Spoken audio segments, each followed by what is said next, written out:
speaker bubble that says chat. And you can click on that and it'll pull up a box that you can type in and then just hit enter and your message will show up.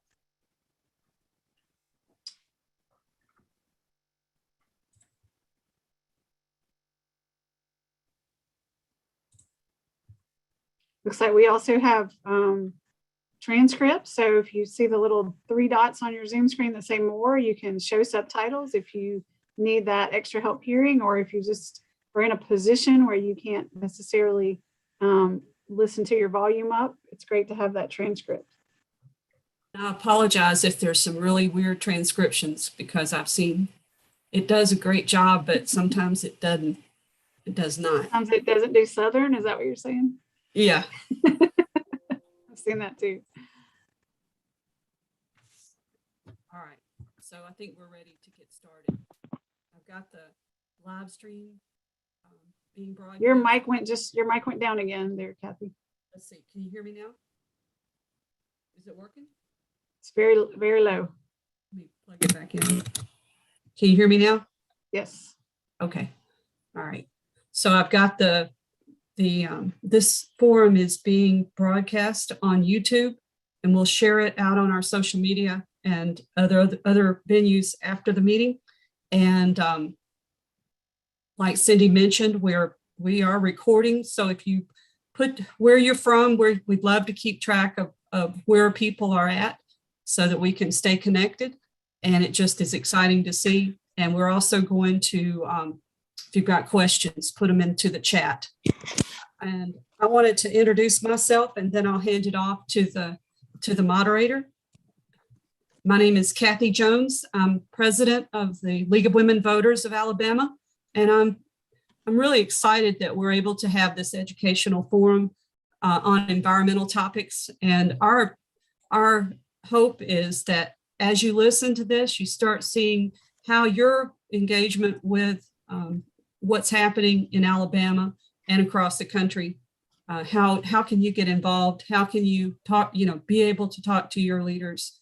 And we need to make a difference. And we really appreciate Rick Eggerth for coming in to talk to us about this. And thank you all for joining us. And I'm gonna hand it off to Cindy Lowry, who is the vice president of the Birmingham League. And I really appreciate her agreeing to be the moderator tonight.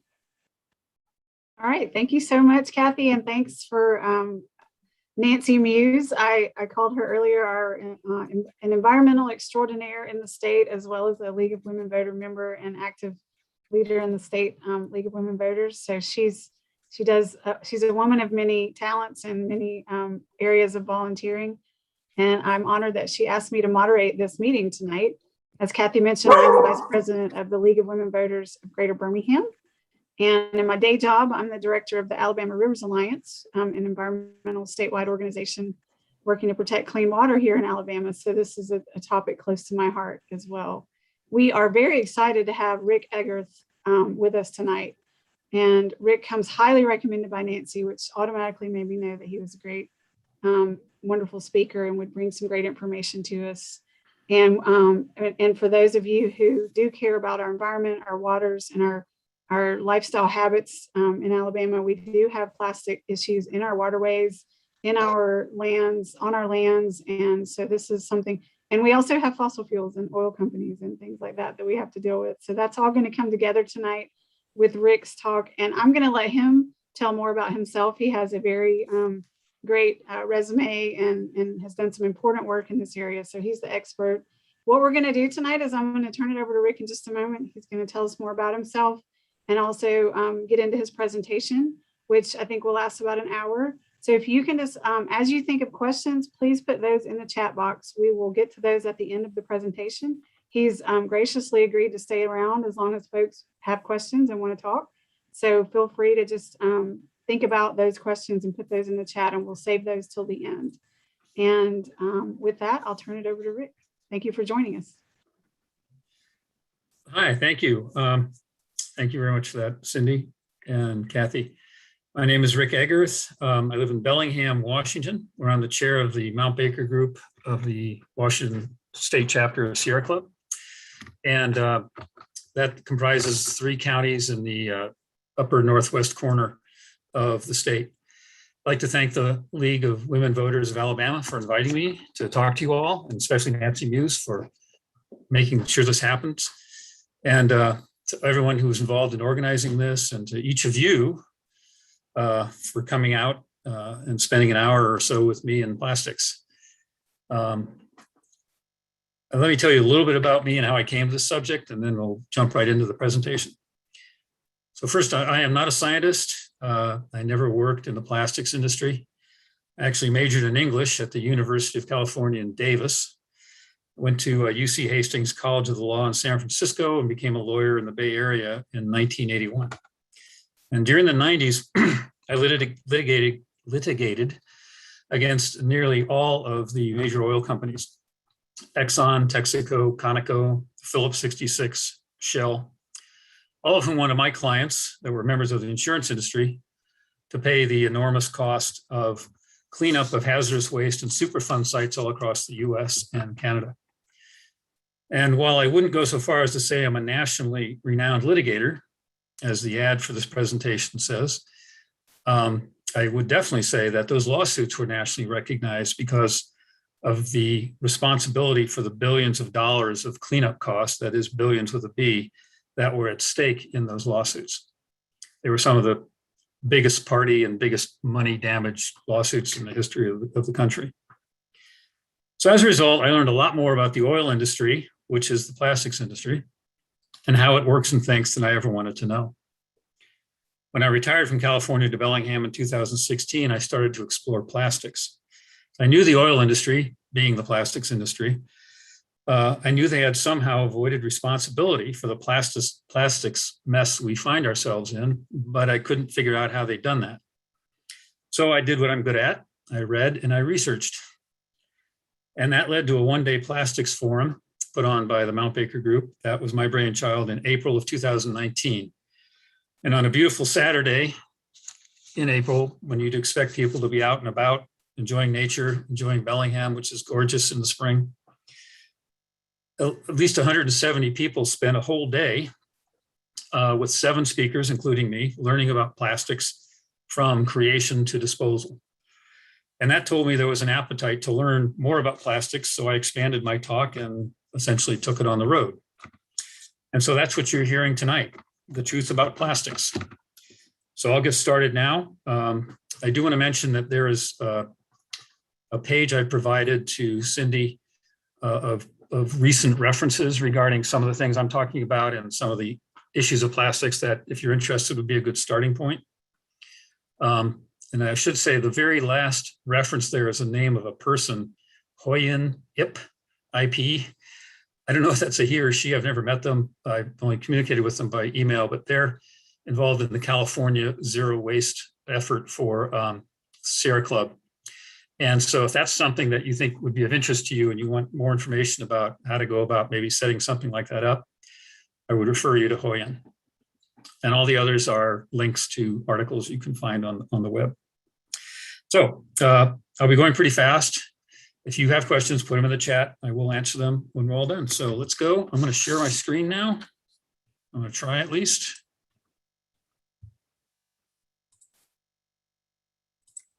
I hope you're all seeing that. Yes, yes, looks good. There we go. Okay. Trying to find my mute button. Okay. Okay. So I'm going to start with a video from a movie you might remember.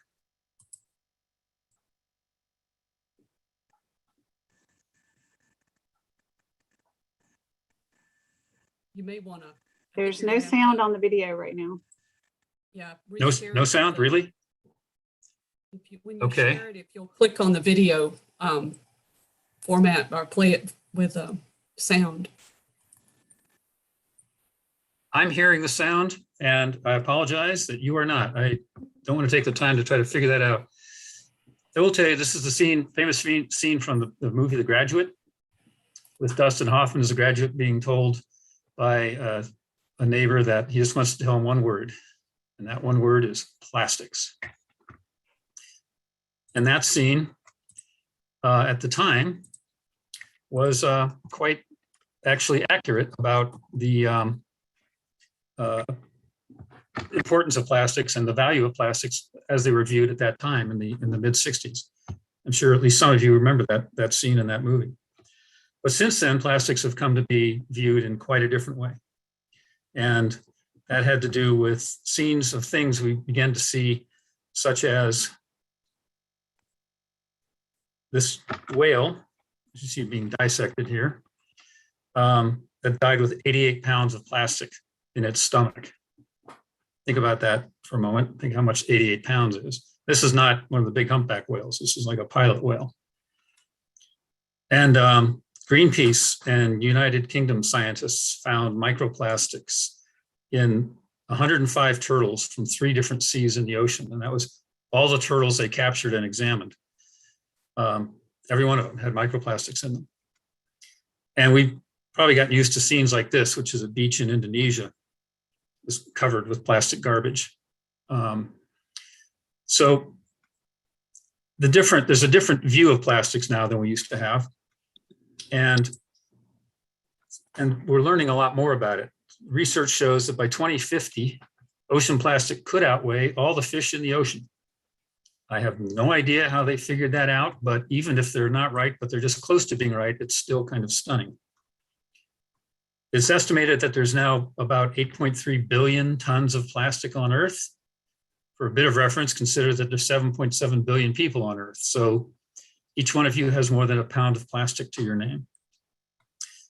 And the concern is that there's plastics literally everywhere. We're breathing micro and nanoplastics. The health risks of that are unclear, but I'm sure it's not good. And there's these things called nurdles, which are basically the building blocks of plastic. They look like little plastic peas. That's where when the resins that make plastics come out in that form, and then they're shipped to wherever they're being produced in different forms of plastic. They're not classified as hazardous yet by the EPA, but they are as damaging as oil spills, and they get spilled a lot. Container ships lose containers full of nurdles.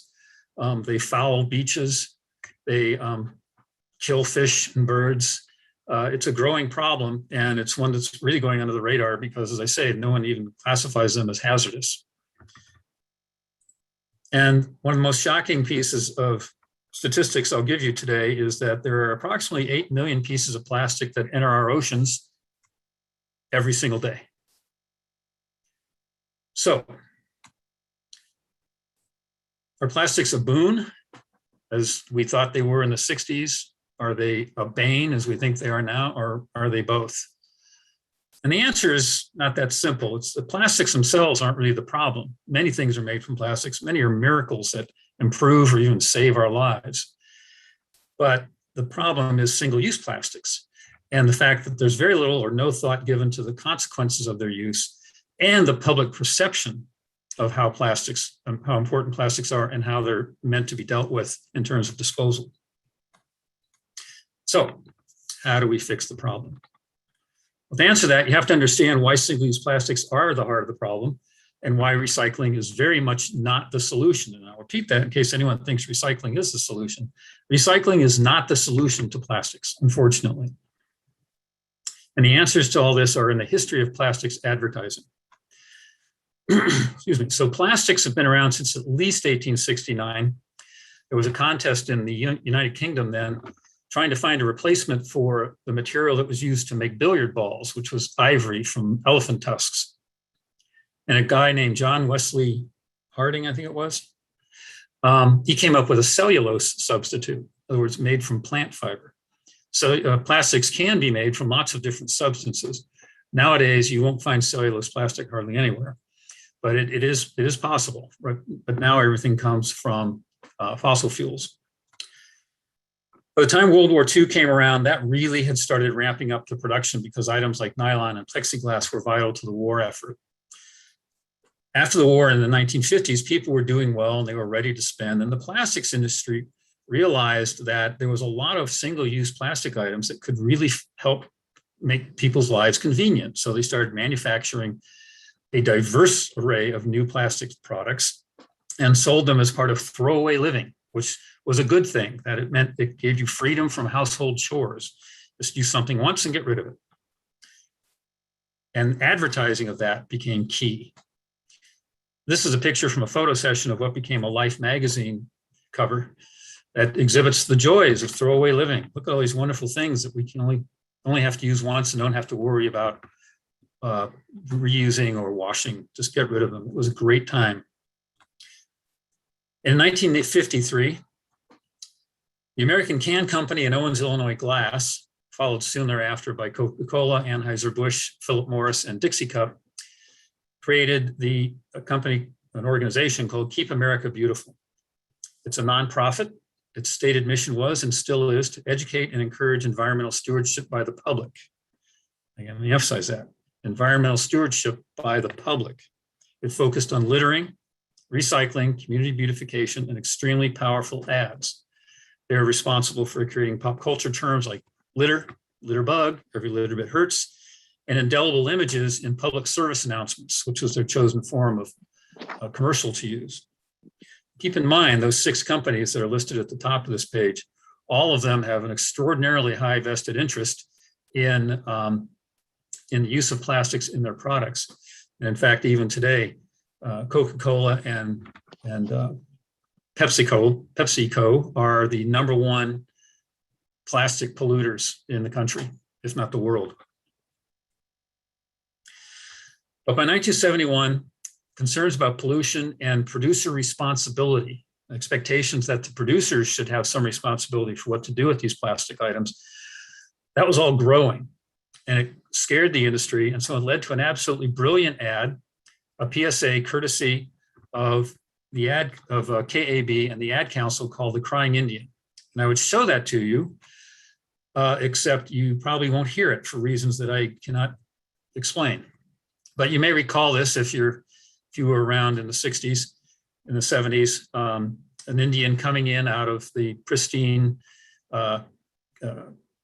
woods, rowing his canoe down a river that gets more and more polluted into a bay, which is actually San Francisco Bay, and walking up on the beach strewn with garbage and walking up to a highway where a bunch of garbage is thrown at his feet. And the message of that is that some people care about pollution, some people don't, but here's what you can do about it. And there was a little pamphlet they advertised at the end. If you saw this ad, you probably still remember it. It's a brilliant ad, and I apologize for not being able to have sound for it, but go on YouTube and watch it if you haven't seen it. Hang on a second.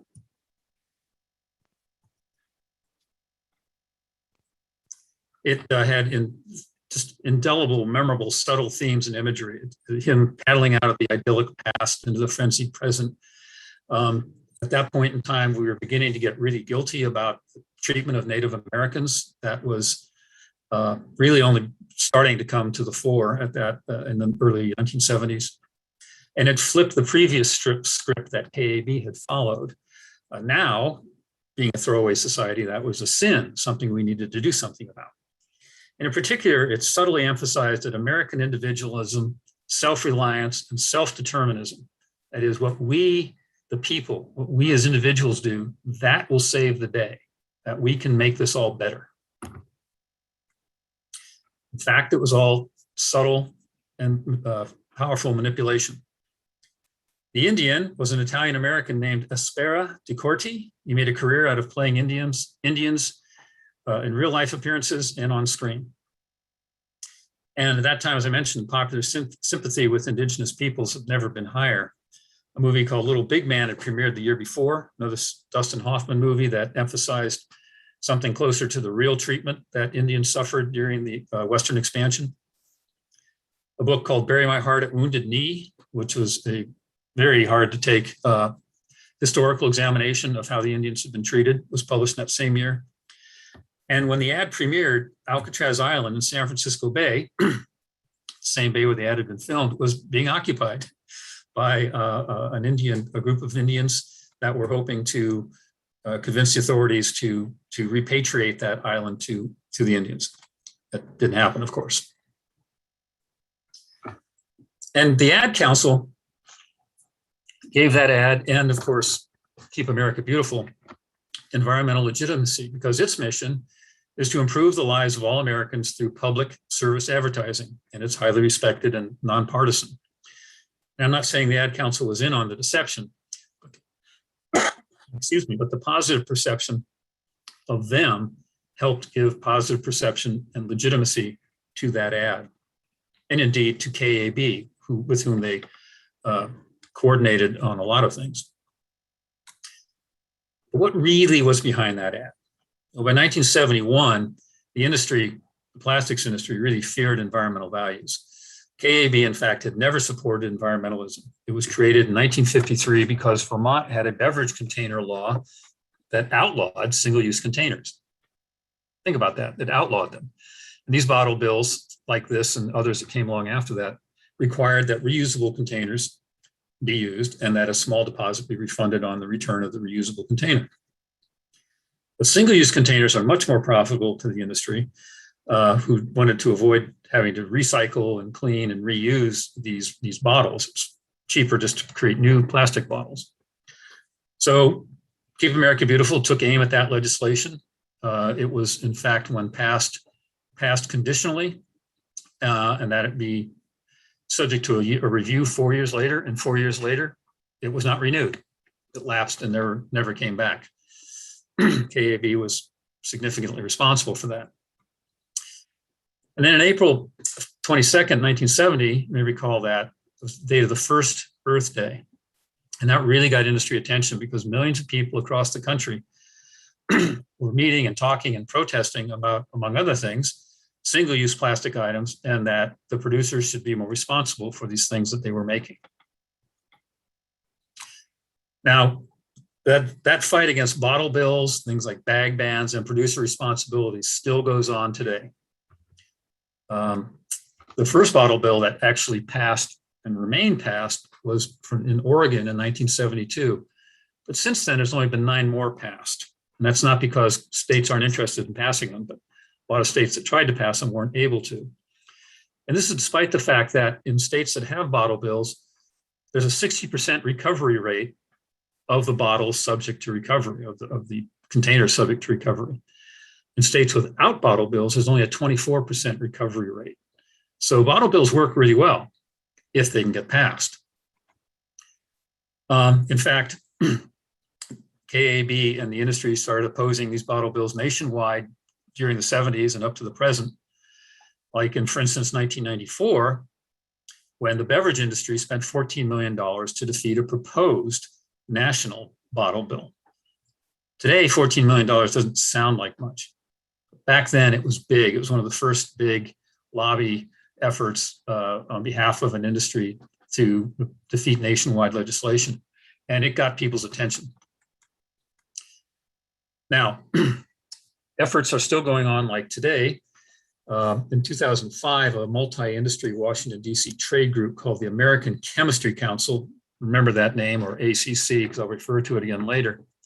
It started something called the American Progressive Bag Alliance, rather ironic name, to defend against bag bans and taxes. What they promoted was individualism. People have the right to do what they want to do with their bags, and they called or with their bottles. They called bottle bill supporters communists and said that bottle deposits were unfair taxes. And they favor state preemption bills and the right to choose. Preemption bills, by the way, are something that I understand Alabama's had recent experience with. This is basically where a state legislature will preempt local communities from being able to pass like bottle bills or bag bans. And at the time I wrote this, was my understanding that Alabama was one of the states being threatened with that, but I just learned at the beginning of the call today that you fought that back. So congratulations. You still have the right in local communities to pass those kinds of bills if you want to. But there are 17 other states that don't. And there are at least, I think, another 8 or 9, maybe more now, states where that's still a threat of having statewide preemption bills passed. And the opposition to all this hides the environmental truth that bottle bills greatly decrease the very litter that KAB started its career opposing. the mining of natural resources necessary to create the bags, the pollution that comes from the whole process of the bag of plastics being used, including greenhouse gas emissions, and I will talk in more detail about that later. And of course, the solid waste that plastics presents when it isn't recycled and goes into a landfill. So until KAB's true intent was shown when it started fighting bottle bills in the 1970s, it fooled everyone in the mainstream, even groups like the Audubon Society and, yes, even Sierra Club. The industries behind KAB, which by the 1970s had grown to many more than the 6 that started it, they were very good at hiding their involvement. And as a nonprofit, it looked neutral. Excuse me. And it was associated with well-regarded groups like the Ad Council, and used public service announcements, which are supposed to be, again, nonpartisan commercials for the good of the public. The real goal, though, was to protect the industries behind it, to put environmental responsibility for products on the public, and to cultivate trust within the environmental movement.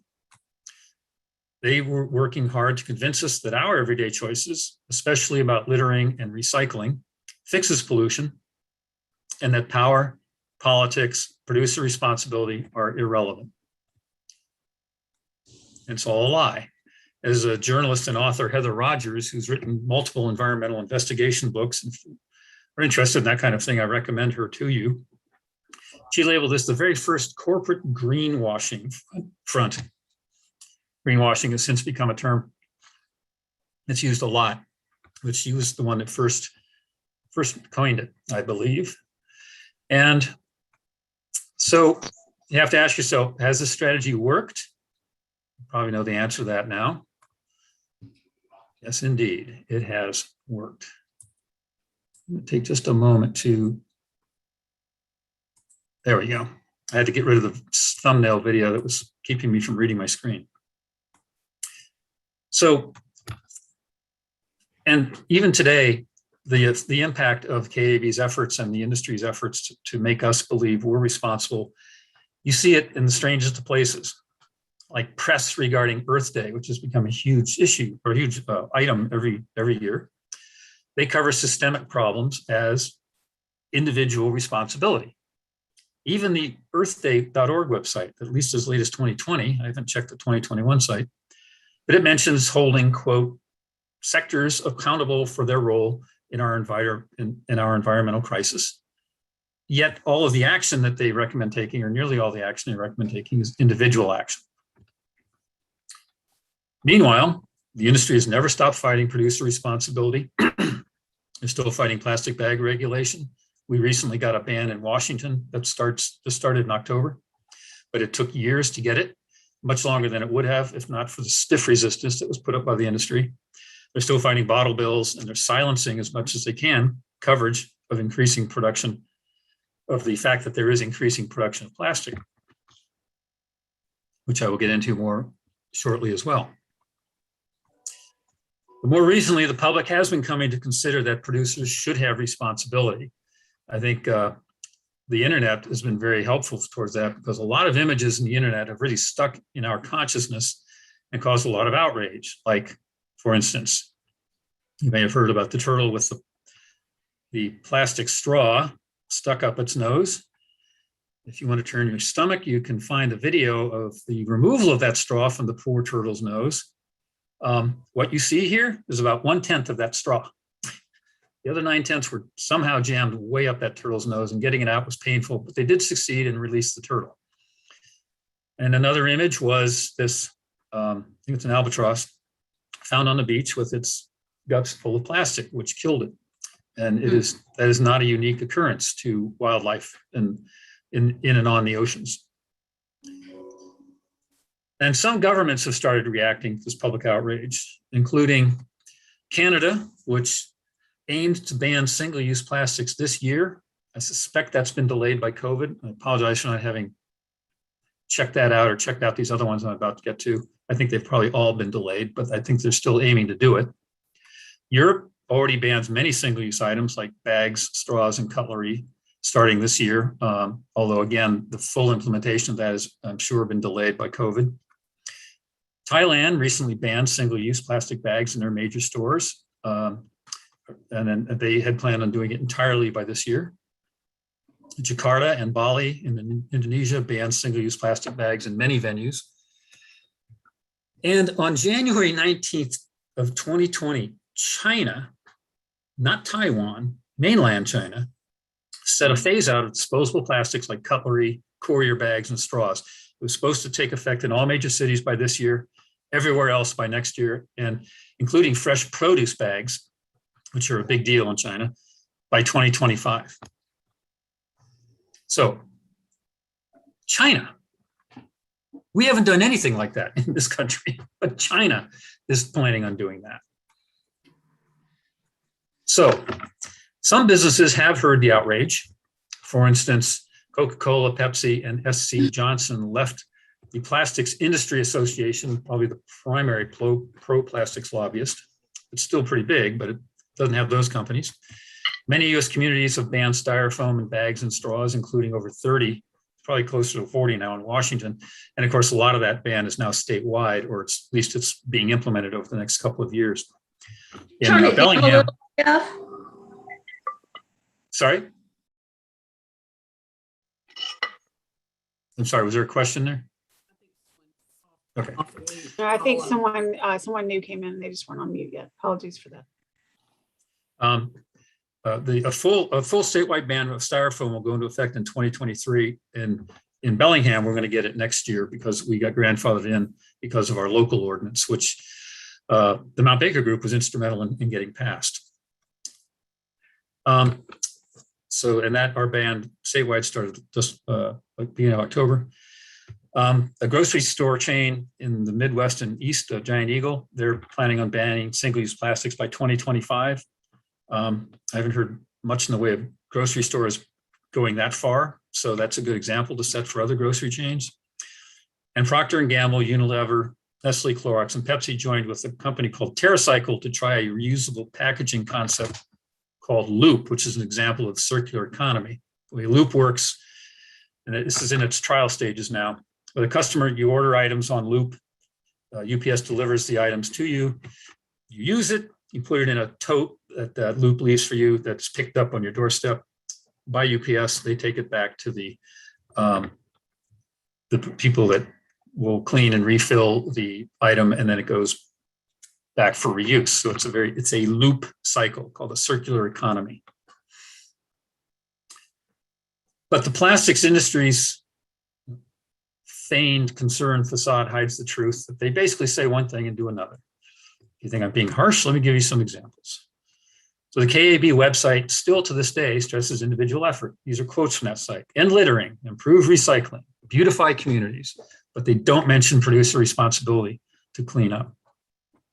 A few years back, Starbucks promoted its recyclable lid in 6 whole cities in the US. Woohoo.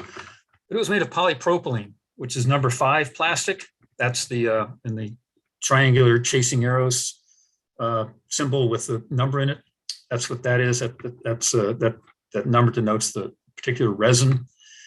And that has hardly any recycling value because it's not economical to recycle it for companies that would do recycling. So having a recyclable lid made of plastic that won't get recycled kind of defeats the purpose.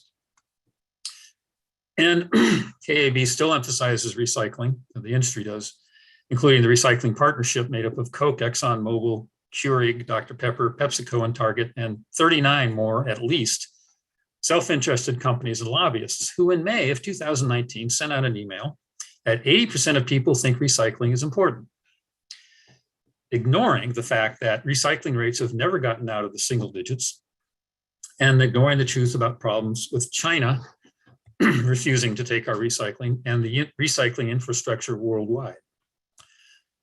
Excuse me. The fact is recycling has never worked. It's never been a higher recycling rate in the US than 9.5%, meaning that 9.5% of the available materials that could be recycled have actually been recycled. And with China back in 2017 or 18 saying no to importing plastic that they would recycle because they have enough of their own now, and the fact that virgin plastic is cheaper than recycling, recycling system's basically broken. Other countries did try to take on our waste and were immediately inundated. I'll talk more about that later, but it didn't work with other countries trying to do what China was doing. Some American communities are finding recycling so financially infeasible that they're just shutting down their efforts. And where does that all that go? Well, it either gets landfilled or burned. And right now, the US burns 6 times what it actually recycles. Yet the industry keeps touting public responsibility and the magic of recycling. The truth is, as put by Jan Dell, who is of Last Beach Cleanup, which is an organization that does beach cleanups, they're trying to create the perception that there's a viable way to recycle most plastic waste into new products, and that is simply not true. The industry won't embrace producer responsibility because it hurts their bottom line and it inhibits growth. And the plastics industry is all about profit and growth. Let's talk about plastics growth. So global production of plastic resins and fibers, which are the basics of plastics that are made from oil feedstocks, they grew from 2 million metric tons in 1950 to over 400 million metric tons in 2015, which is a 2,000-fold growth. And about half of that growth came from 2002 to 2015. If you're wondering why I stopped at 2015, that's because that's the last report I found, but believe me, it's continuing since then. That industry, which is worth more than $4 trillion at this point, continues at that, whatever that annual pace is since 2015. And nearly half of that production is for single-use items.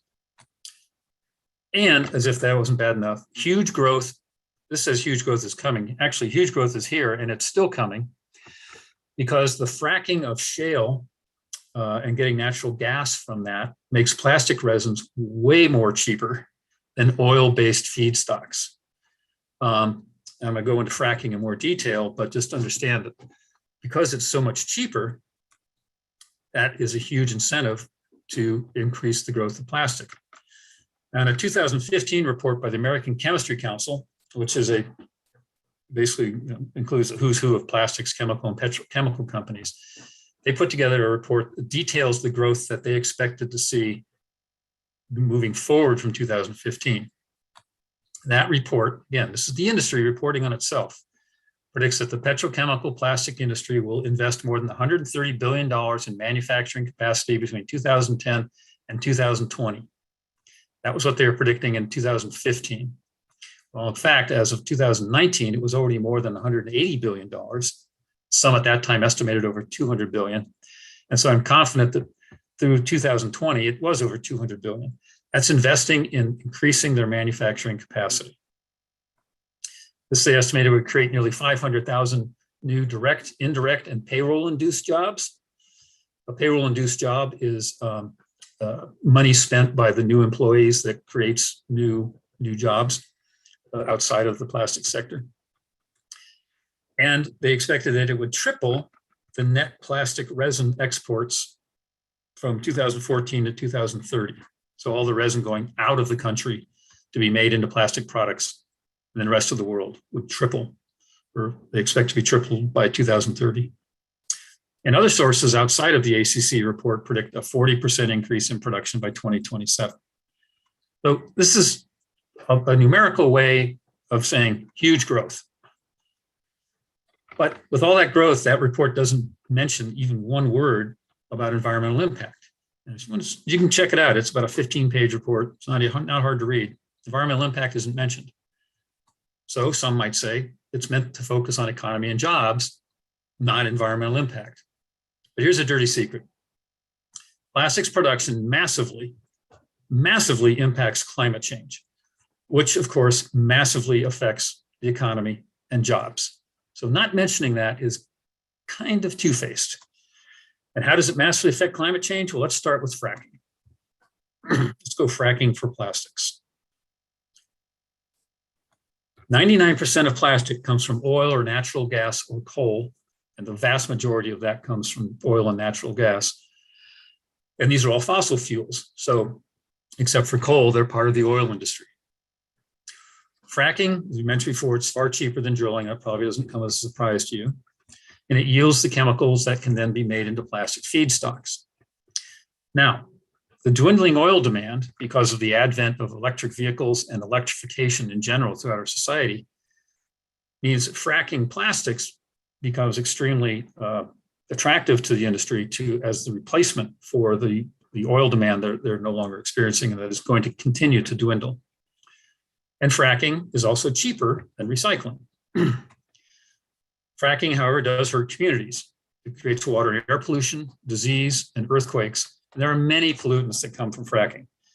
This list I'm going to lead you are just some of them: benzene, toluene, ethylbenzene, xylene, carbon monoxide, hydrogen sulfide, ozone, sulfur dioxide, particulate matter, and volatile organic compounds, or VOCs. All of those are hazardous to your health. And perhaps worst is methane, which is a much stronger greenhouse gas than CO2. It's at least 21 times stronger than CO2. Some estimates I've seen put it at 40 times. And by stronger, I mean that it has a 21 times effect on the atmosphere. So whatever a gallon of CO2 would do to the atmosphere in terms of helping retain heat and destroying, providing negative impacts on letting heat out, methane will do it at least 21 times better or worse. So it's bad enough just to frack the material from shale, but then in transport that can result in leaks or releases of material of natural gas. And then once it's in the refining process, that can cause explosions, fires, more gaseous releases, and all of that can create hazardous emissions, again, including greenhouse gases.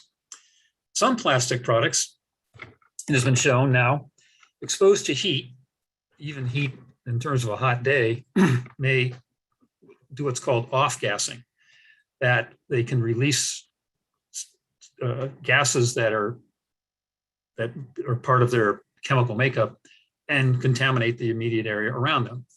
And this could even relate to plastic beverage bottles, like water bottles, which are considered to be the safest of plastics. So if you include all of this, from fracking to transport to refining, and then of course the problems of plastic disposal that everyone knows about, plastic production from the very start to the very finish hurts the climate.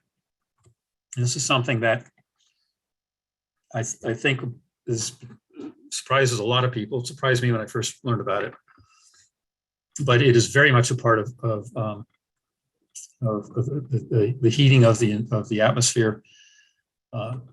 And the Center for International Environmental Law, otherwise known as CIEL, wrote a report in 2019 that even suggested plastics may be disrupting the ocean's natural ability to absorb and sequester carbon dioxide.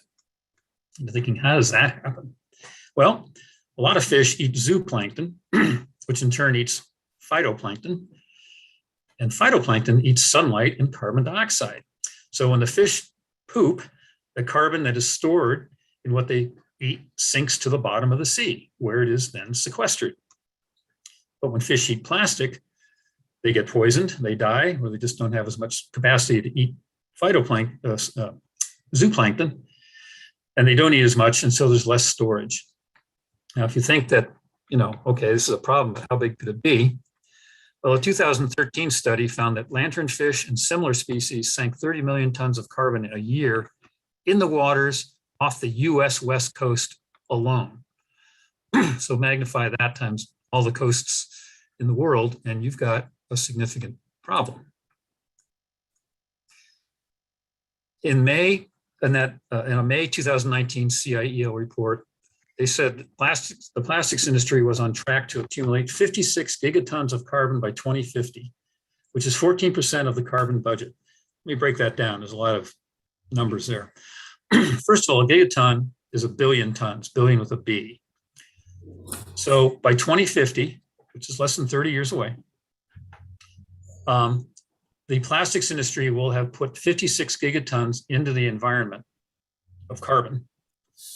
And that's about 14% of the carbon budget. The carbon budget is how much carbon we could release before we reach the 2-degree Celsius global temperature rise that is what we're trying to avoid getting to, because at that point, the climate climate change issues become really significant and basically irreversible, at least in ours and our children's lifetimes. Other research shows that this 56 gigatons is 15% of the total worldwide greenhouse gas emissions. That's the 5th highest single source emission, and the first 4 are countries. So the plastics industry is right up there with countries in terms of total greenhouse gas emissions. And if this growth trends continue, the CIEO report said plastic will account for 20% of the global oil consumption by 2050. Again, that's aside from oil consumption used for fuel. That's just making plastic. So what that looks like, this graphic will show you that annual emissions from the plastic life cycle, I believe this is in the US. It's possibly worldwide. Whatever it is, it's a lot. In 2019, it was about 189 coal plants, each coal plant equating to a 500 megawatt coal-fired power plant. That's nearly a gigaton of CO2 emissions. By 2030, that's estimated to be 1 1/3 gigatons, or 295 coal plants. And by 2050, it's estimated to be closing in on 3 gigatons, or 615 coal plants. So all those coal plants that are being retired and are going out of business, well, their equivalent and way more is coming from the plastics industry.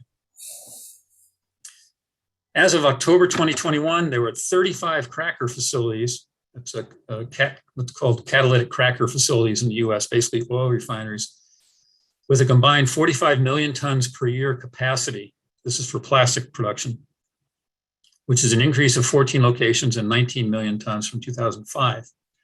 5 more crackers are either under construction or planned with a combined 9.1 million tons additional cracking capacity.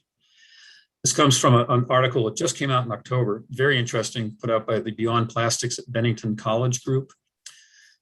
It's one of the articles that I put in my resources or references list. I highly recommend it to you. It's got a lot of really interesting and very up-to-date information.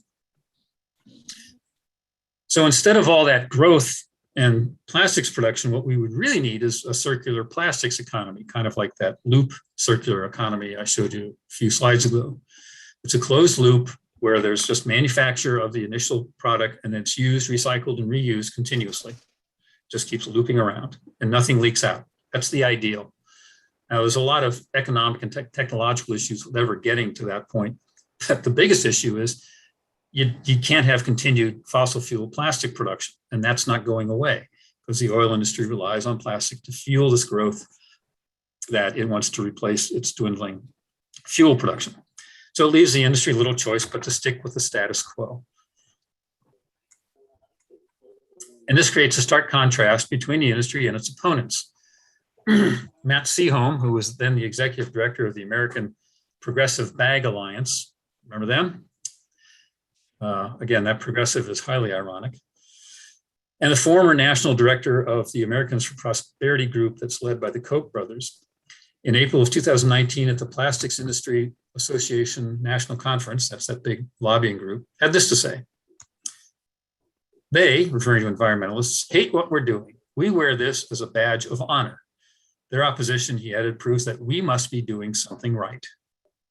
In contrast to that, CIEL in 2017 summed things up this way. The plastics industry expansion will perpetuate a fossil fuel economy that underpins both the climate crisis and the plastics crisis while impacting frontline communities and the wider public at every stage of its toxic life cycle.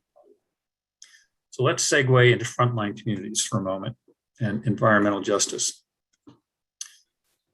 Frontline communities are those that are near fracking wells and refineries and plastics facilities. They're usually low income and minority, and they are definitely not treated well by the industry. Many plants release carcinogens like, for instance, polyvinyl chloride, PVC plants that create dioxins. They were called dioxins in connection with Agent Orange that was being spread all over Vietnam during the Vietnam War.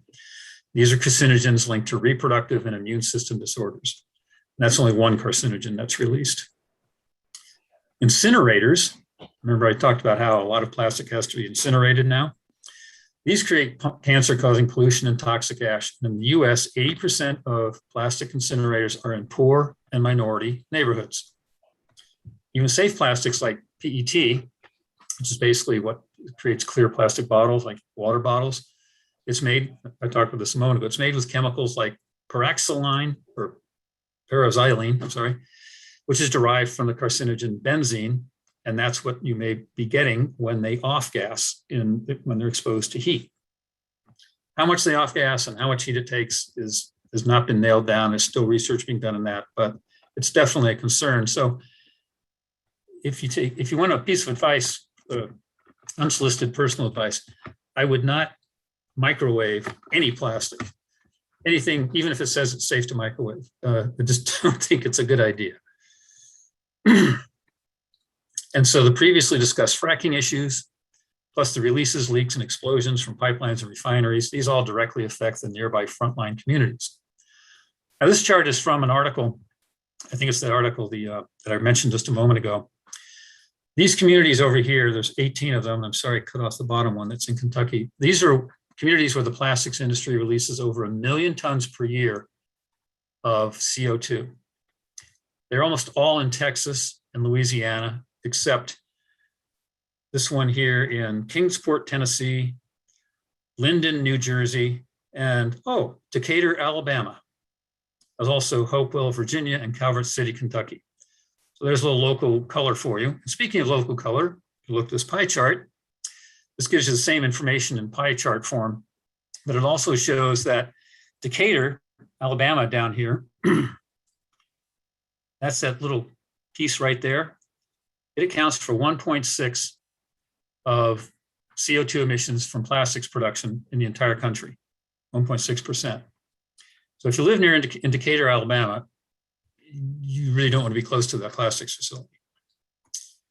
And this is another graphic that shows sort of what has been referred to oftentimes as Cancer Alley. These are all plastics facilities, and there's a few up in these states, Pennsylvania, Ohio, Kentucky, Illinois, Iowa.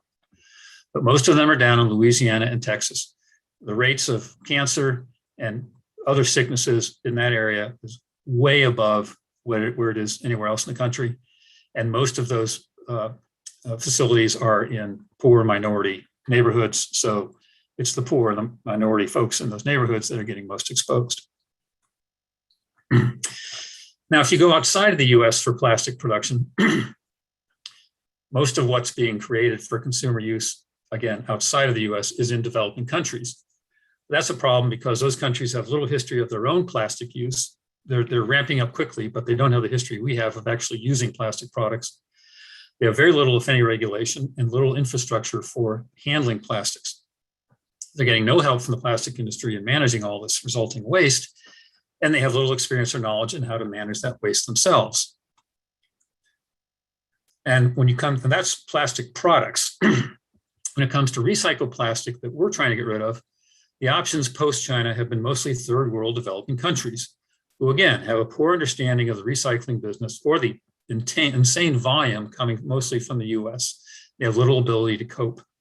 A report that just came out last month, which is one of the reports I referenced in the sheet I provided, that you can get, by the way, after this, if you'd like.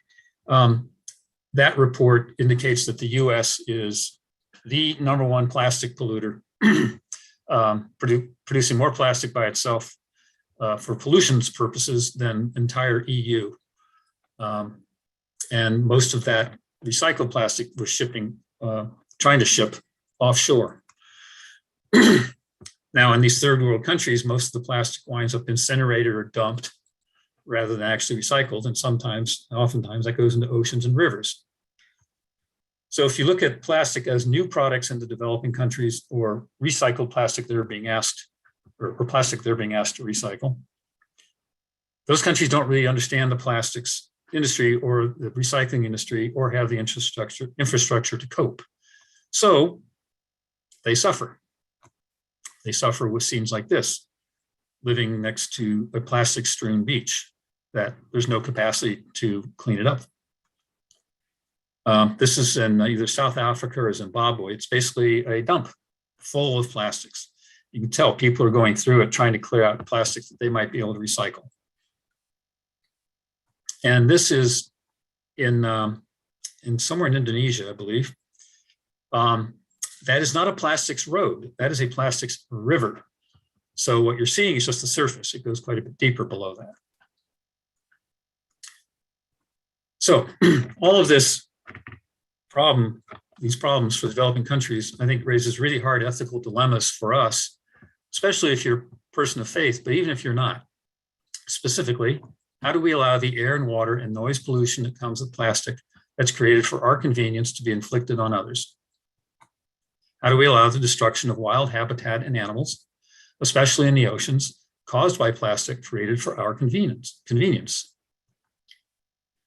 How do we allow neighbors of fracking and refineries to be poisoned so plastic can be created for our convenience? And how do we allow our discarded plastic, originally created for our convenience, to become other countries' nightmares?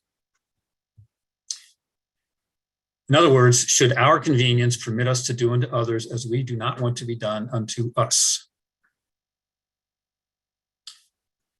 So, what do we do? Spend some time maybe scaring you, probably depressing you, but there is some hope. So let's talk about that.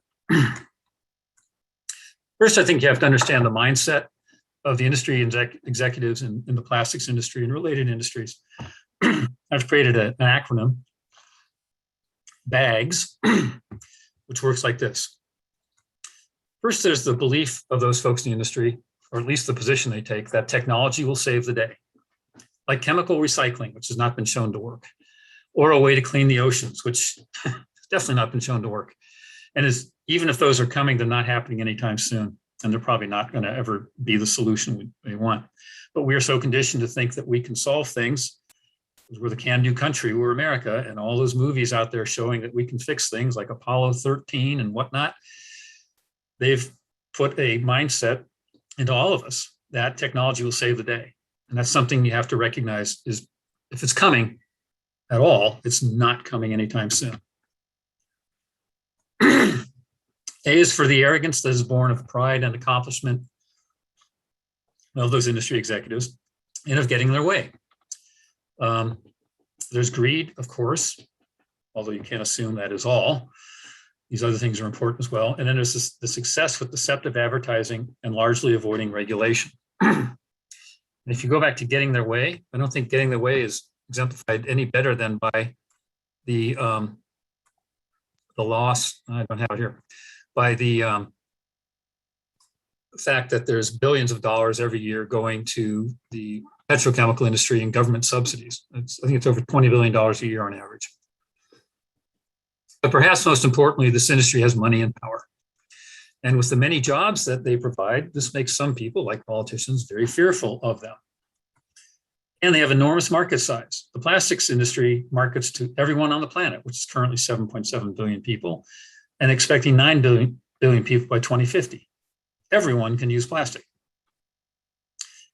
And that's all the more desirable because of the loss in the oil market due to the EVs and natural gas products that are taking away the need for oil and gasoline.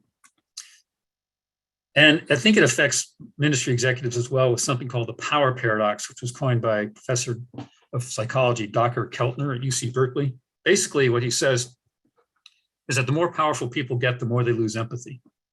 That when they start out in business young and idealistic and haven't created their wealth yet, they have much more empathy with their customers and the people that are affected by what they want to do.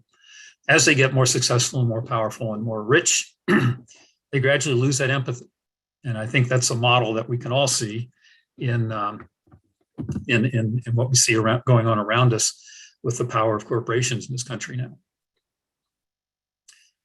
So this tells us that, however, that industry will not be moved by morality appeals. However, doesn't mean we shouldn't try to turn the tide. And if we're going to try, we might as well try now. Not acting now is consequential, as observed by this rather famous voice who had this to say: owing to past neglect, in the face of the plainest warnings, we have entered upon a period of danger. The era of procrastination, of half measures, of soothing and baffling expedients, of delays is coming to its close. In its place, we are entering a period of consequences. We cannot avoid this period. We are in it now. Was that a plastics observer? No. That was Winston Churchill, 3 years before World War II began. I find the resonance of that language with what is going on now and the wartime impact that I think we need to feel we're in, rather relevant. Some might say, though, the industry might be on board with improving. ExxonMobil, Shell, and Dow formed the Alliance to End Plastic Waste, which sounds great, and they have wonderful things on their website, but they're way underfunded. They only started funding with $1 billion, which is a lot of money, but not for this problem. And their focus is still on the end of plastic's life. In other words, how to dispose of it, how to recycle it, and individual responsibility. They've trumpeted praiseworthy goals like in May of 2008, the ACC Plastics Division announced 2 very ambitious goals: that 100% of plastics packaging would be reused, recycled, and recovered by 2040, and 100% would be recyclable or recoverable by 2030, which sounds great. And ACC, the American Chemical Council, believes they're achievable. But how do these things get achieved and all that expansion that I talked about a few minutes ago happen at the same time? They just don't seem compatible. So it feels like more greenwashing. And greenwashing and this attitude will not change quickly unless we have legislative assistance and market force assistance. So what needs to happen? Well, simply, we've got to stop making so much plastic. And that means we need the producers themselves to refuse to expand plastic manufacturing capability, to refuse making so many things out of plastic, and to find sustainable feedstocks, to refuse to resist producer responsibility to reuse and recycle, to refuse to resist bottle bills and bag bans, to refuse to resist paying for improved recycling infrastructure worldwide. If they refuse all that, we'd be doing great. But as we've discussed, that's a hard sell to producers. So how do we get them to do that now? Well, we have to change the status quo, and that requires serious change, meaning we have to regulate the industry more and enforce producer responsibility. We have to change the market demand for single-use plastics, which is both legislatively and individually accomplished. That's the change in individual habits. But legislative producer responsibility also helps us change our individual habits, and that will greatly reduce demand. So is there anything like that out there? Well, it is necessary, and especially at the federal level. And Senators Udall of Utah and Lowenthal of California, no, I think I just said senators, I'm sorry, representatives, Udall of Utah and Lowenthal of California, or maybe one of them senator, at any rate, they created the Break Free from Plastics Bill, introduced in 2020 and then reintroduced in 2021, which would require producer responsibility on many fronts. It's a very interesting bill. If it got passed, it would go a heck of a long way. Producers would have to help pay for cleanup. They would have to help pay for recycling. They would have to help pay to protect other countries. It would include a federal bottle bill. It would mandate reusable bags. It would ban some plastics. However, it is far down the priority list of legislation at the federal level. You all know what's going on at the federal level right now. Their hands are full. So for now, we have to rely on state and local versions, although it certainly wouldn't hurt to let your local federal representatives and senators know that you support the Break Free from Plastics Bill and you want them to support it. If you Google Break Free from Plastics Bill, you'll get a lot of information about it. You can read the entire bill yourself. Right now, we're stuck with state and local versions like Maine's Extended Producer Responsibility Bill. That's a model. I don't know if Washington hasn't gone that far, but I know it's something we're looking at trying to do. We also need to stop subsidies like the $20.5 billion annually that goes to the petrochemical industry. It's $14.7 billion from the federal, $5.8 billion from the state, about 80% of that goes to oil and gas. That industry does not need to be subsidized. They're doing fine without subsidies. And multinational agreements should also protect against plastics. By way of a bad example, the new NAFTA that was passed a few years ago is not good on protecting against plastics. So basically, we have to make plastics a priority on every level of the ballot, and we have to let our legislators know that we expect them to make it an urgent priority. So the fastest way to change industry's mind, stop using plastics. Easier said than done, and will never be done 100%. But individually, even though we can't fix things by ourselves individually, but we can still make a dent. We can all refuse and reduce and reuse single-use plastics. So what does that look like? Well, think of the zero waste programs. Bring your own take-home boxes to restaurants and ask restaurants for paper or foil doggy bags, not styrofoam. Use cans, like for beverages. They're much better than plastic bottles, even though they have a thin plastic liner in them, or glass containers. Bring Tupperware or paper mesh bags for your bulk and deli items to grocery stores.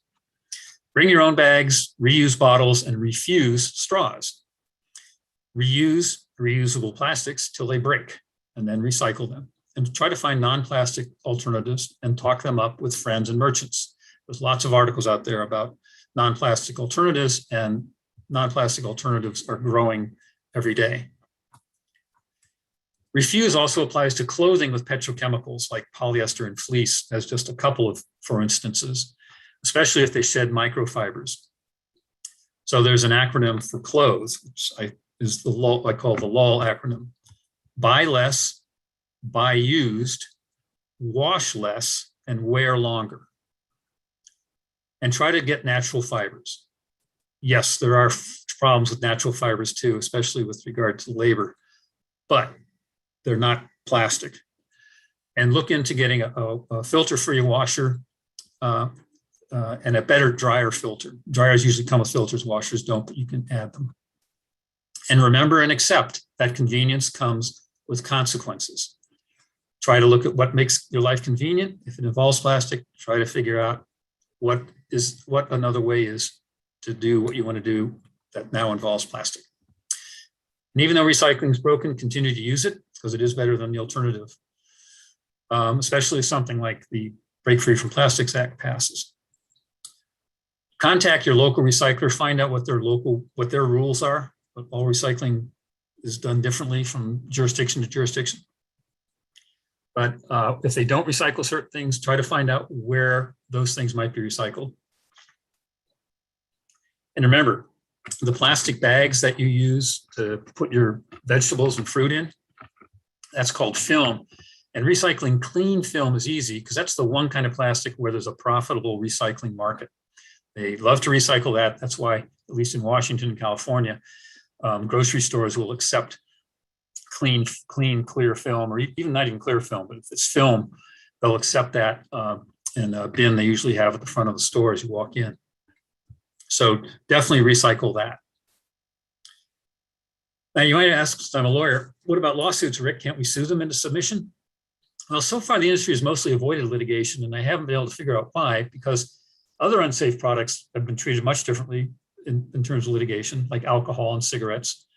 And product defect claims, which is one of those legal terms which is remarkably straightforward in what it means. It means you can sue when a product is defective and hurts you. And it seems to me that something that pollutes and kills is inherently defective. So why I haven't seen more product defect claims, I don't know. But if anyone knows, I'd love to hear from you. The Federal Trade Commission does prohibit and allow lawsuits regarding deceptive practices, like falsely or misleadingly claiming things are recyclable or biodegradable. In some cases have resulted in fines and retractions. But on the whole, going through the Federal Trade Commission depends on the federal government's interest and ability to enforce the various legislations out there. And enforcement is never funded very well at the federal level or even any level, regardless of whether it's a Republican or a Democratic administration. There's just not a lot of money spent on enforcing. There are other possible legal theories. If you're interested in them, climate reparations is discussed in the May-June issue of 2018 issue of the Sierra magazine, which is the magazine Sierra Club. It's online.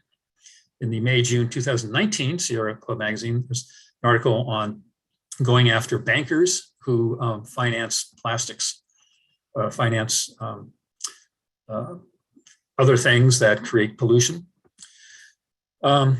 there's a possible nuisance claim arising out of climate change and the contributions that plastic makes to that.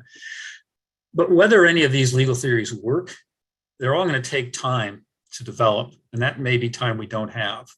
So even if you got a great claim regarding plastics, it's better probably to look towards legislation and market forces.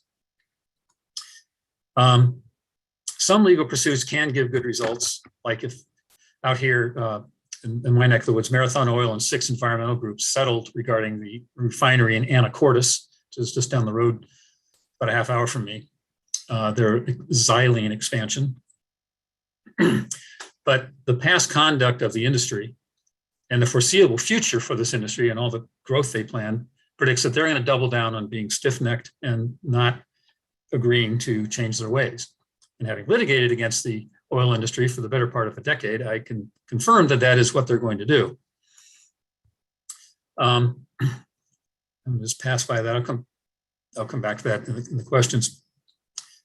So, you know, given the plastics industry's makeup and its history and what they've told us they're planning on doing, why would they reduce production without a push from some greater power? A key weapon against all this is public education. So that's up to us. We can spread the word to friends, the public, legislatures, and especially those who think they know about plastics and that it's really not a problem, if there is anyone like that. Because as our friend Mark Twain told us, it ain't what you don't know that gets you into trouble, it's what you know for sure that just ain't so.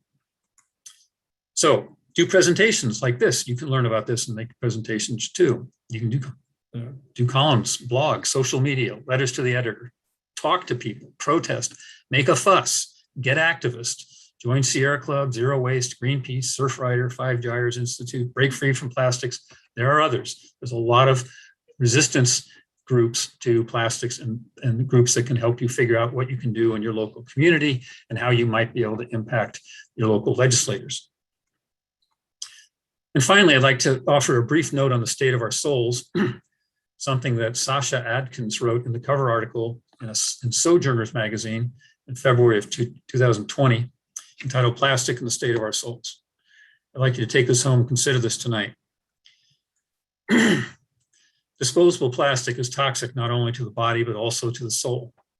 The more we normalize short-term utility as the main criterion for evaluating the things around us, the more disconnected we become from a sense of the inherent worth of creation. The more we cultivate this habit of the heart of seeing things as disposable, once they no longer serve us, the less able we are to find the beauty and value in our relationships with each other, or even the intrinsic value in ourselves, once we are no longer productive. So I will leave you with a couple of hashtags: producer responsibility, vote planet, not plastic. And please, please, please remember, convenience has consequences. Thank you very much for your time.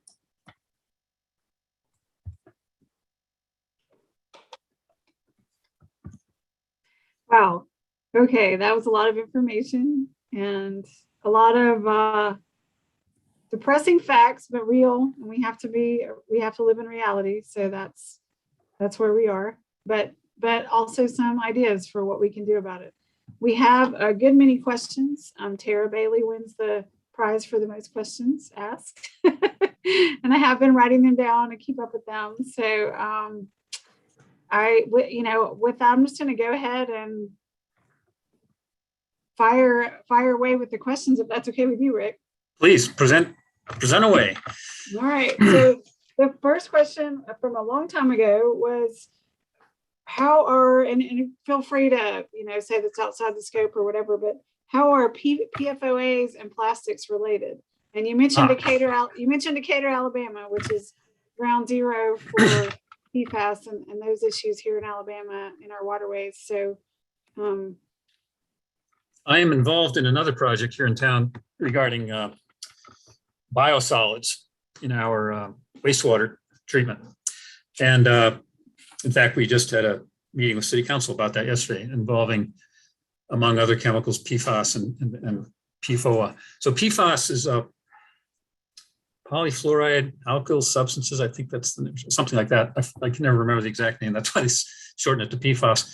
It's a family of anywhere from 5,000 to 9,000, depending on who you read about, chemicals that are known as forever chemicals.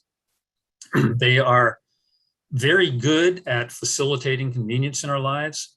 They what make things like Teflon possible, fire retardant, like what they use to put out spray on crashes, airplane crashes at airports, things like that. They're used in tons and tons and tons of things, but they last for a long, long time. They don't break down easily at all. So hence the name forever chemicals. They're not plastics, but they do appear because they're used in so many things. They get washed out into the sewage.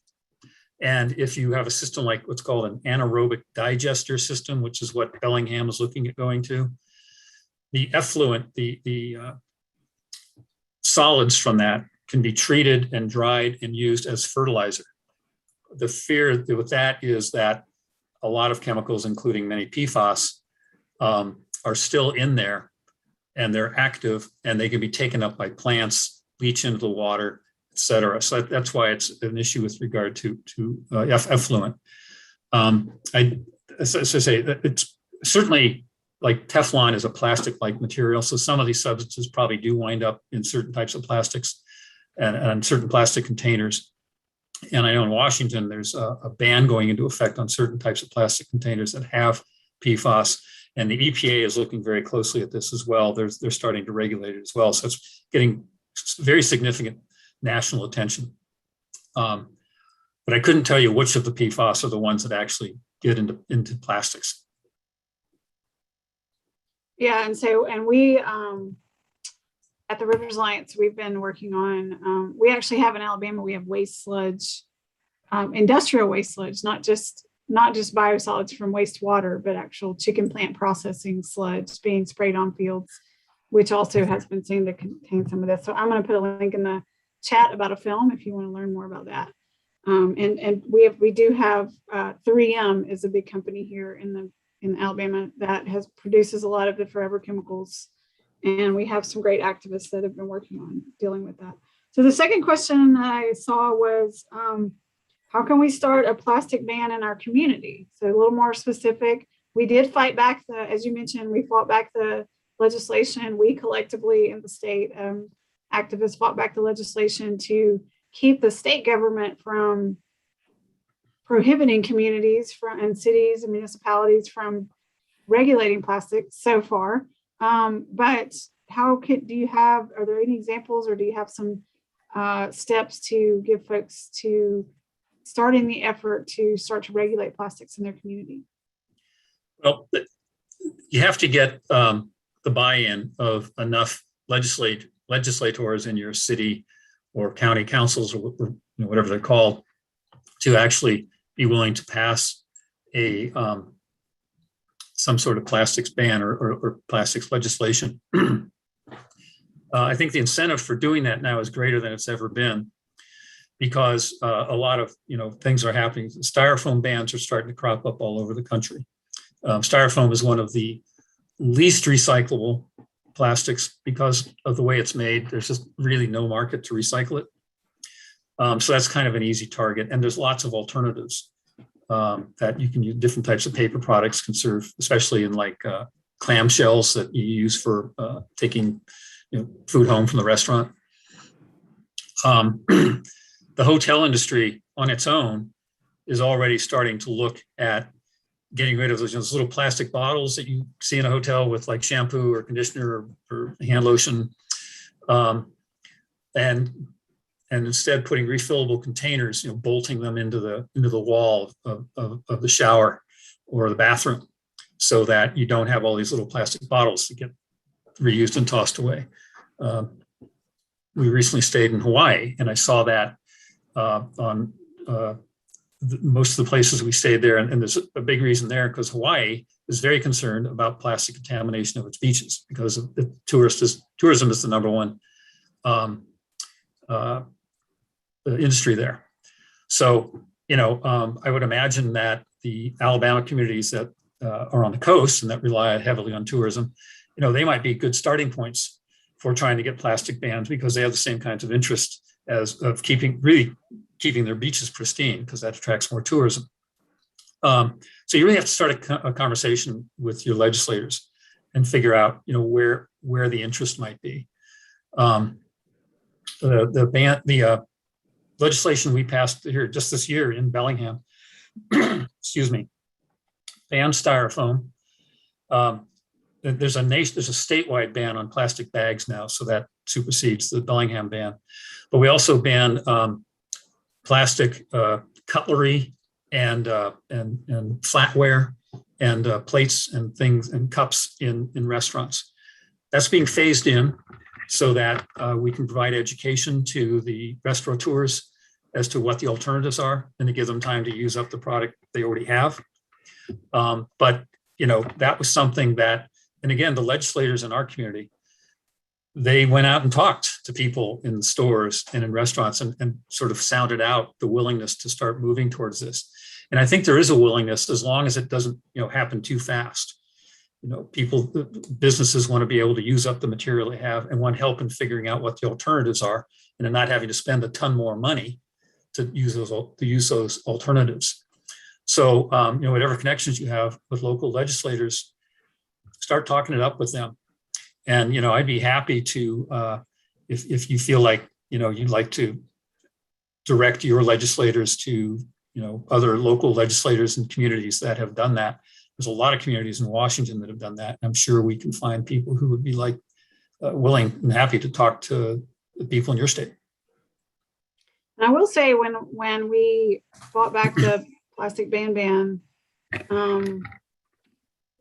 we did that by advocating with local governments, because there's a lot of tension between local governments and state government here when it comes to the home rule issue and state government trying to control local government. So we use more of that angle more so than the plastics. I won't say there's any local governments I know of that are just jumping to regulate plastic, but that was an angle that worked. And there's several questions about alternatives and some of the more individual action type solutions. But since we're talking about government, I'm going to jump a little more to that sort of big picture systemic change and the questions that are mentioned about that. And we have a conservative legislative environment here, and also a very scarce financial environment in Alabama. We're a pretty poor state, and legislators, elected officials in general, are campaigning to raise money for their campaigns. And so they're raising money with these folks, and industry being what I mean by these folks. And so, couple of different questions combined. How do we simplify the message to mobilize the broad public input? Because I have seen places where public outcry can outweigh a campaign donation or big donors, but it's it takes a lot of public outcry. So there's a question about how do we even get our legislators to pay attention when we're not funding their campaigns and these industries are. There's another comment about how do we simplify the message to get more public outcry in order to do this. So obviously I have my opinions about that, but I'd love to hear your thoughts. So I think it's probably fair to say that Washington is a more progressive state than Alabama, politically speaking. And so there's a lot of communities, the 30 plus communities that had put some form of plastic ban into effect in Washington, or pretty much in the western part of the state. The eastern part of the state is much more red than the coastal part. But a lot of those were facilitated by an organization called Zero Waste Washington, which is basically the Washington chapter of Zero Waste. It's a national organization. And they look a lot at how do you create zero waste? And of course, a big part of that is getting rid of plastic. I don't know what the status of Zero Waste Alabama is, but I would definitely look into that. And if there is a Zero Waste Alabama there, and they're not heavily involved in plastic elimination, I'd kind of be surprised, but if they're not, but they're interested in it, we can definitely put the zero waste folks in Alabama in touch with the zero waste folks in Washington. I know the executive director there very well. She was a big part of the plastics forum that I told you about 2019. I'm sure she would have ideas on how to, help facilitate that in Alabama. So what we found is if there's a community interest, you definitely you don't want to start out in the reddest community possible. Try to find the bluest community possible and start there, and work with organizations like Zero Waste to try to start communicating with the legislators and start feeling them out and helping educate the legislators to see what the benefits of this are. Like I say, if the hotel industry is starting on its own to move away from plastic bottles, that's an industry that they're going to pay attention to. It's like, oh, the hotel industry is making an effort. Let's learn more about that. And so that, that you want to try to identify your allies first before presenting them. And then once you figure out who that is, say, we can help you with the language. We got tons of examples. Washington has all these different examples of different types of plastic bans that have gone into effect. So, they can look at that, see what's worked, what's been used. And so it facilitates the ease of getting this done. They don't have to start from scratch. Right. And I don't think that we have a zero waste presence here in Alabama that I know of. So that's something to look into. I do know that the automobile industry, which is big in Alabama, the foreign ones, foreign is probably not the right word, but the ones that originated in other countries that now are here, like Mercedes and Honda and Toyota, are much more leader in that than and are leading in that and have developed zero waste policies in their industry. And then I know that even like a local coffee company, Royal Cup Coffee, which is in many hotels now, but across the country and globe, has also initiated zero waste. So that's kind of in their industry. I don't know that's specific to plastic, but that may be a place to start with that conversation, that presence. So yeah. An even bigger question in the systemic world was why can't places like China do this and on a national level, and the U.S. is so far behind? Because China is basically a dictatorship. That's what I was going to say, but I wanted you to say it. Yeah, I mean, it's a lot easier to get things done in a dictatorship. It is an advantage of that form of government. Canada's not, and they're doing some stuff. And I think they recognized that part of the reason they stopped accepting all the plastic from overseas was because they saw they were getting inundated with it, and they saw that the reason they accepted it in the first place, started doing it years ago, was because they were raw material short. They didn't have a lot of the stuff they could use, and so recycling plastic allowed them to use some of that material and to make money to buy other raw materials from that operation. Once they got raw material rich, which they are now, they didn't need it, and so they stopped doing it. But they also recognized that environmentally there are some issues that they want to try to address. I mean, on the one hand, they're not interested in cutting down on coal-fired power plants because that's a big industry for them, but they are interested in stopping, not being inundated with plastics. And so, and as become a more materialistic and consumer-driven society, they're trying to get on. They learn from what other countries have done, like ours, and they see that the mistakes we've made. They don't want to do that. So that's really what it boils down to. They identified the problem, saw that they could stop it more or less before it happened, or at least before it happened as bad to them as it's happened to us. And so they said, yeah, this is what we're doing. It's a new day. Start today. So we'll switch gears a little bit and go back to more of the the specific sort of alternatives to plastic, there are a lot of questions about what alternatives are out there. And then I know in the environmental world, we are constantly faced with some of those trade-offs. Like are there downsides to things like bamboo or other alternatives to the plastic reuse, to the single-use plastics that we have, sort of collectively as society learned to rely on. So what do you say more about those alternatives, and are there some that we should really avoid? Avoid alternatives? Yeah, I mean, are there some that we should be aware that also have downsides, I guess? Okay. So there's alternatives coming out like all the time. It's kind of cuckoo. I mean, some are better than others. I think the biggest problem for the alternatives is getting enough traction to become financially viable.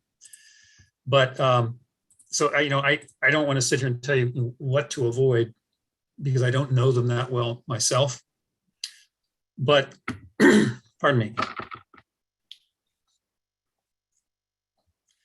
Like I said at the beginning, some non-fossil fuel materials can be made into plastics. The problem is ramping up that production so that it has enough scale to be worthwhile. A lot of things can be made, like old-fashioned paper bags instead of plastic bags. Reusable bags are really the best way to go, especially a lot of like reusable grocery bags, like you might see in, like, for instance, Trader Joe's. Do you have Trader Joe's out in Alabama? We have one in Birmingham. Is there one in Huntsville, okay, maybe? So some of those chains, they make a point of advertising that the reusable plastic bags are made from recycled plastic. So, finding a way to use something, like don't go to Starbucks without your own tumbler. Okay, just give it to them and they'll fill it. You don't need to use their cup, which is not recyclable. They're phasing in recyclable cups, but they're not recyclable because they're a mix of paper and plastic. Things that are in bags, like a lot of times, there's a YouTube video on the reference list that I provided, which is very interesting. It's by a professor at UCLA, I think. That basically talks about just the over packaging that goes on in restaurants and in stores. If you go to a takeout and you get 20 little sachets of ketchup and mustard, and your hamburger is wrapped in paper and wrapped in a clamshell and put in a paper bag and put in a plastic bag, you can tell them, you can get the petition together to tell the restaurant, you don't need that much packaging. They're doing that because they think we as customers need it. So it's okay. Putting it in paper, wrap it in paper, put it in a paper sack, that's fine. So it isn't necessarily new and developing alternatives, but recognizing that old alternatives that plastic replaced are still viable. Glass jars. Yes, glass jars are a problem if you drop them, but they're reusable. Most of the reason that so many things went to plastic is because plastic is so light and thin that you can ship a lot more of plastic products in a truck than you can in something that's in a wood container or a glass container. And so, it's understandable why industries would shift to something that's cheaper, but what they replaced is still out there. And if you go to local dairies and say, we'll buy more of your milk if you put it in glass bottles, that they see the market incentive, they'll shift.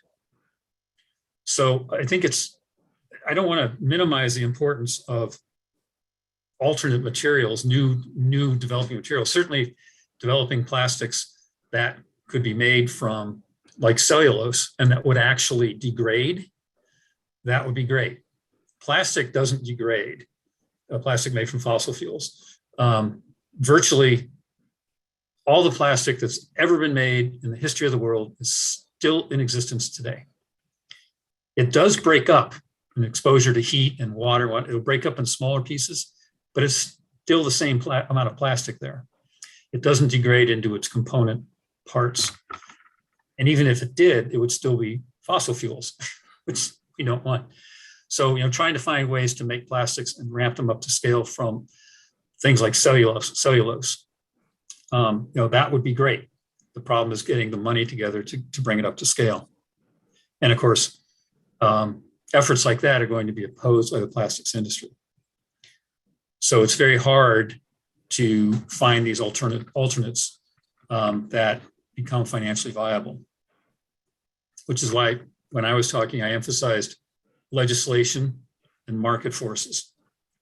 Again, science, we don't want to rely too much on technology bailing us out of this, because the industry doesn't want to be bailed out. They have very powerful allies in government. The industry wants to keep doing what it's doing. So they have to feel legislative and market forces to change their ways. Now, if we all just went out and stopped buying plastic bottle containers tomorrow, that would solve the problem. The problem is that's difficult to do. Yeah, someone mentioned how difficult a political environment we're in, and sometimes it feels like it's too much of an uphill battle that will never make the changes. But there are examples of, we vote with our dollars. So there are examples of both market changes where either the public has just shamed industries enough that they had to make changes, or the world just, raw materials, all that just changed enough so economically they had to.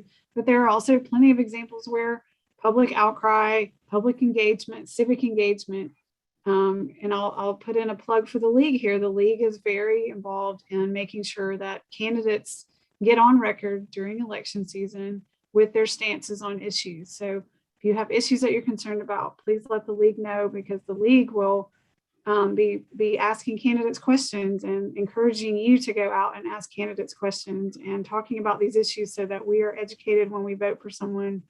And sometimes, believe it or not, it may not always matter what party they are. Sometimes it does, but oftentimes people may have a personal experience with issues. Candidates may have a personal experience with issues, whether they're Republican or Democrat, that will make this more real to them. So it's so important for us for many, many, many voices, because we don't have those dollars to give to candidates. So we have to have voices out there being heard. Sorry, I'm on my soapbox. One thing I just want to mention, I saw that you just put the link to the Google Doc version of my reference list in the chat. Yes. So I encourage everyone to go to that. Click on it, and then you can, save the document if you want, or print it out if you want. And does the league endorse candidates? No, the league is nonpartisan and 501c3, but we do one of our biggest efforts is we do vote 411, which is a place where the candidates get asked questions. And Kathy, did you want to say anything else about that? I don't want to speak over you. Oh, your mic's not working. Can't hear you. All right. Well, I'm going to come off of the. Can you hear me now? Yes. I think maybe I dropped my computer one time too many. I was just going to say the league is always nonpartisan, strictly nonpartisan as far as candidates, but we are partisan on issues. That's the big, distinction. That's when we start trying to talk to people about, what a situation like what we've talked about tonight. We care about what's happening, and so we will ask candidates questions, and they know where we're coming from. Well, and if you sponsor meet the candidate meetings or town halls or whatever, and they start getting peppered, with questions about their position on plastics and what do they think of the Break Free from Plastics bill, and what do they think about bag bans and things like that. They're going to start paying attention if they start hearing that a few times, and begin to recognize that this is something they need to educate themselves on and get on board with. Yeah, and one thing I also wanted to say is that Alabama is a red state. And so if we go partisan, then we really lose our advantage. So it's a lot better for us to find common ground, but yet make sure people understand the concern and that we're going to hold them accountable. Talk to the people in Decatur. That's where one of those plastic facilities is. See what's going on with the neighbors. Make it personal. Find out what's the cancer rate there. And what's the cancer rate in the minority population in that town versus the white population. There's some very powerful personal interest stories that come out of those kinds of communities because they've been so devastated by the expansion going on, and all that expansion that is being planned in the U.S. is being planned in that area, basically. So it's not going to get better anytime soon unless the expansion stops. And Exactly. that's a great political issue, for at least the local politicians in that area, who, if they feel that the poor and minority populations are a viable voting bloc. Absolutely. There's actually that area, as I mentioned, is also the big poster child for PFOAs. And there's a documentary that should be coming out sometime soon about a woman from Alabama who recognized that issue and advocated in her community. She engaged with a national organization and has gotten McDonald's globally to stop using PFOAs in their wrappings of their food, and is expanding. They're expanding on to Wendy's and Burger King and all of those. So one person getting out there and taking charge and being a leader and advocating in their community can make a huge difference. All right, so we are at 8:15. I want to kind of check in on time, how folks are feeling about. We have some great comments. I haven't been reading all the comments. There's some wonderful comments in the chat as well. There was a book recommendation from a person I love and respect very much, Anker, called Our Stolen Future by Theo Colburn, that talks about plastics. So is there a way for the for a copy of all the chat, the string of chat items to be made that I could see after the meeting? We've got the chat being saved. Can you hear me? Is that part of the transcript? I changed. Yeah. And also if you want to on the chat down under the chat block, if you go to the three dots down at the bottom, you can save a copy of the chat to your desktop. awesome. So we're gonna make a copy of that as well. Okay. Learn something new every day, right? I did not know that. Yeah, Zoom is amazing. They figured a lot of things out. Well, yeah, I mean, I think the reference document is something I hope everyone will send that out again in the follow-up email. There's a lot more that we can go into about this. There are organizations working on this, environmental organizations in the state. Like I said, we don't have a zero waste chapter, I don't think, but we'll look into that. But there are groups that band together during the legislation that was pursued a couple of years ago. Whether it's water groups or air groups or land use groups, plastics is irrelevant to everybody. I know the Cahaba River Keeper was on this call, and he's definitely been doing some research on microplastics in their watershed and really understanding the water quality issues related. And rivers are a big deal here in Alabama, so that gets a lot of people engaged as well. I know that in Sierra Club nationally, there's some, at least one or two like grassroots plastics zero waste organizations, so that if Sierra Club members like Nancy, any of the rest of you that might be members, reached out to them, you can learn about them. Go on the national website and do a little exploration and figure out what they are. I can't remember off the top of my head what they're called, but although Hoy and Ip, as I mentioned, the last reference name, you can contact that person to find out about what's going on in California. In California, I reference that because California is usually the trendsetter in just about anything. And in terms of what they're doing and how they're working with local legislators and communities, I bet that they would have a lot of good recommendations and advice that they could provide.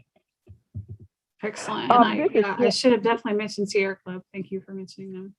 Cindy, this is Carol Adams Davis, and I wanted to just let y'all know that Sierra Club has a movement. It's a Ready for 100 campaign, and Jory Travis, our Alabama chapter chair, has actually trained for that. And COVID has kind of gotten in the way of more training going on in the state, but that's a movement that we are already planning to be a part of, and hopefully more people will be interested in that particular campaign. That's 100% clean energy. I think their motto is for, of, and by the people. So anyway, that is something that is going on in the state. Great. Thank you so much, Carol. I just put a link to Sierra Club Alabama website in the chat. David Butler, the Colorado paper, also mentioned that they're working with some folks on microplastics. And if you kind of hashtag Ready for 100 campaign. Great. Thank you. And I just saw a question come across I can respond to real quick about are there filter bags for clothing to deal with microfibers? So it is my understanding that generally speaking, washing machines do not come with filters, although there might be starting to be models that come out. I haven't done a thorough investigation of washing machines. Typically dryers come out with filters, but it's really in the wash that where the problem is created, because the dirty water gets flushed out into the wastewater system, and now you've got microfibers heading out towards the ocean or towards lakes and rivers. But even if you have a washing machine that doesn't have a filter, I believe that they can be modified after the fact, after you buy them, to have a filter added. I don't know a whole lot about that. That's actually something I've been meaning to keep looking into myself, and I keep getting distracted. But check in that with that and see what you find. If I'm wrong about that, I apologize, but that is my impression, that you can find a way to get a filter put on your washing machine. I've also seen some products that are like a bag you basically put your clothes in, I think, but it keeps all of those fibers from getting out into the world. So you wash it in the bag, and then that traps the fibers. Which I get sounds weird, because it seems like it would be all wrinkled. So again, I don't know enough about that either to really be talking about it, but there are movements, I think, afoot to make sure that things like that are dealt with. But I also, I think as we seek these alternatives, which, as you said, there's a lot out there, educate yourself about what you're choosing, because it could just be another thing that's made with fossil fuels. So we also have to take it upon ourselves to really be educated and spread the word. When you find a good product, let us know. Yeah, even if Alabama doesn't have the zero waste presence, I'm sure there are other organizations that can help provide guidance as to what there is available in Alabama in terms of plastics education, plastics alternatives, and the like. And I just want to mention that someone mentioned in the chat, there's tomorrow, and this is one of the references. I think my first reference is there's a zero waste US conference starting tomorrow, going for 2 days. If you're a Sierra Club member, there's a way to register for that through Sierra Club that we register for free. It looks very extensive, and I'm unfortunately committed to other things that will prevent me from attending any of that. But there's a lot of speakers, a lot of topics being discussed in that. So if you can get into that and you pick and choose some of the things that look more interesting to you, I'm sure you'll have a very educational experience. Well, I was trying to get the link to it, but I think I can provide that. Let me see.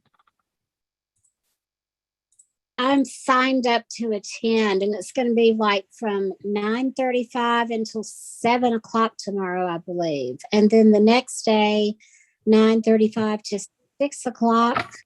So it's pretty extensive. And it does cost for people outside of various groups. Maybe they can negotiate at this late date, perhaps. Yeah, and I see Cindy just found the link. Thank you, Cindy.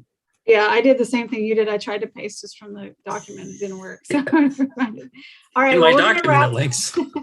We're going to need to wrap up because it's getting late, but thank you all so much for participating and the great questions and comments. And just thank you so much, Rick. This has been extremely helpful. And like I said, a balance of realism and depressingness with, we got to take action. We got to do this. We got to pay attention. So we really appreciate it. And Thank you all. I Yeah. appreciate all of you showing up. It was a very good turnout, and I'm glad that this is of interest to you all. thank you. Kathy, did you want to say anything to close out, or should we just say bye? I just want to express my gratitude, Rick, for visiting us in Alabama virtually, and we'll have to have you here sometime when the weather's warmer. But and we have a lot to think about. This is such an important topic, and thank you, Cindy, for moderating. And I invite everybody to join the league if you want to help us chart a path. We are, we do have one of our priority topics is the environment. So that's why we're here. And so, and we're all about voting. We recognize that change has really got to come by talking and influencing our legislators and helping them make the right decisions. So thank you so much, everybody. And we'll say good night. And thank you. I also want to thank Nancy. I don't want to end this tonight without saying, Nancy, you are amazing. You've got so many great contacts. So I'm looking forward to Yes. more of the same. Rick, this is great. Thank you, everybody. Thank you. And Nancy, thank you too. You're Thank great you. to get this going. Thanks, Sarah. Bye-bye now. Thanks for Thank you.